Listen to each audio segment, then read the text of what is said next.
هو الحي لا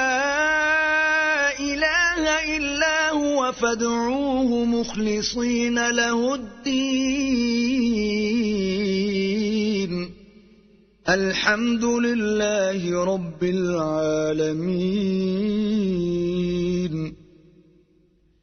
قل إني نهيت أن أعبد الذين تدعون من دون الله لما جاءني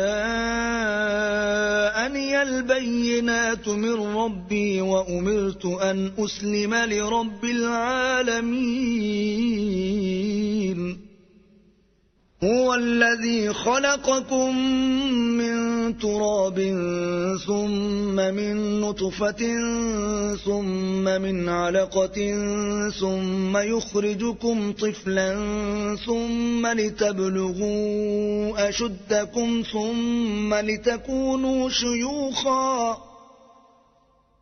ومنكم من يتوفى من قبل ولتبلغوا أجلا مسمى ولعلكم تعقلون هو الذي يحيي ويميت فإذا قضى أمرا فإنما يقول له كن فيكون ألم تر إلى الذين يجادلون في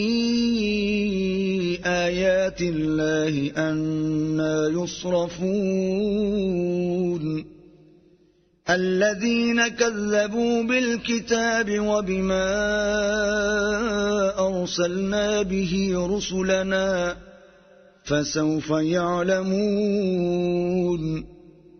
إذ الأغلال في أعناقهم والسلاسل يسحبون في الحميم ثم في النار يسجرون ثم قيل لهم أين ما كنتم تشركون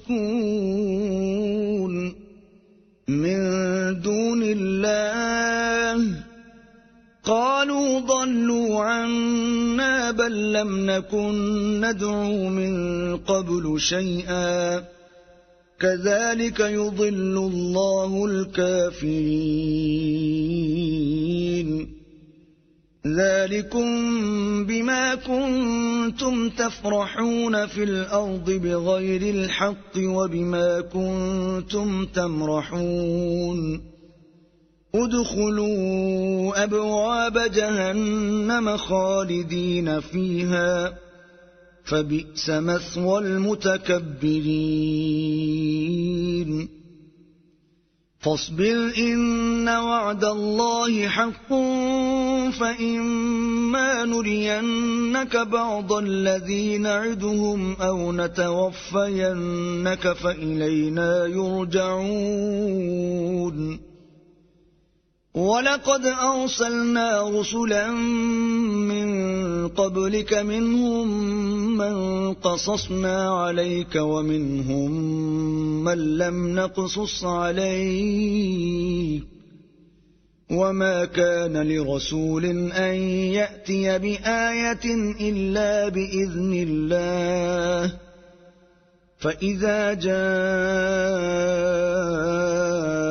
أمر الله قضي بالحق وخسر هنالك المبطلون الله الذي جعل لكم الأنعام تركبوا منها ومنها تأكلون ولكم فيها منافع ولتبلغوا عليها حاجة في صدركم وعليها وعلى الفلك تحملون يريكم آياته فأي آيات الله تنكرون أفسيروا فينظروا كيف كان عاقبة الذين من قبلهم أكثر منهم وأشد قوة وآثارا في الأرض فما أغنى عنهم ما كانوا يكسبون فلما جاءتهم رسلهم بالبينات فرحوا بما عندهم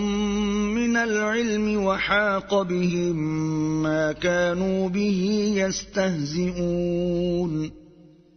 فلما رأوا بأسنا قالوا آمنا بالله وحده وكفرنا بما كنا به مشركين فلم يك ينفعهم إيمانهم لما رأوا بأسنا سنة الله التي قد خلت في عباده وخسر هنالك الكافرون